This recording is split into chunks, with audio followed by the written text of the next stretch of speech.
Assalamualaikum warahmatullahi wabarakatuh. Kita ketemu lagi di cerita inspiratif Sengkala.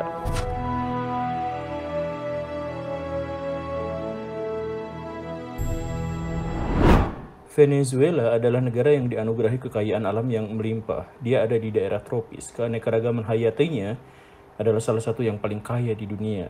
Tetapi lebih dari itu, ia memiliki cadangan minyak terbesar di dunia.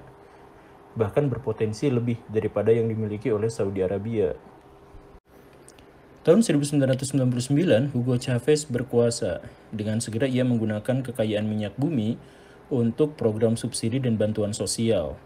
95% anggaran belanja ditumpukan pada minyak yang melimpah agar rakyat merasakan kenikmatan dalam menggunakan fasilitas-fasilitas negara. Tapi secara teori ini kan sebenarnya bunuh diri pelan-pelan. Karena saat semua tergantung pada minyak, sektor non-minyak menjadi lesu. Rakyat dimanjakan dengan berbagai harga-harga yang murah, beli mobil murah, beli motor murah, BBM murah. Ya, mereka tidak usah bekerja keras untuk mendapatkan fasilitas hidup yang memadai, sehingga ketika terjadi sesuatu maka semuanya akan berakhir. Dan memang benar. Tahun 2013, Hugo Chavez meninggal dengan gelar pahlawan kaum miskin. 3 tahun kemudian, harga minyak dunia terjun bebas. Venezuela collapse. Negara-negara Arab, Amerika, dan Rusia bisa mengantisipasi dengan berbagai kebijakan ekonominya. Tetapi Venezuela tidak.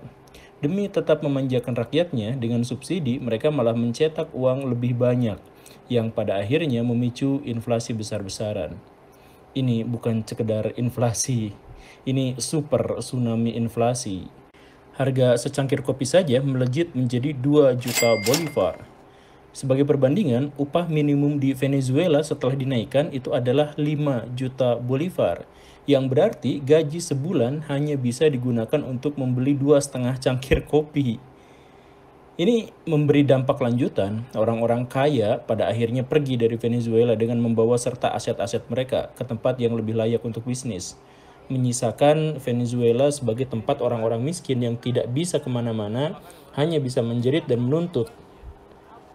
Pemerintah akhirnya masuk pada lingkaran setan. Saat untuk bisa menjawab tangisan-tangisan rakyat itu, mereka harus mencetak uang lebih banyak lagi dan lebih banyak lagi. Begitu terus sampai nilai mata uang tidak ada gunanya. Ketika harga minyak kembali stabil, Venezuela tidak bisa bangkit.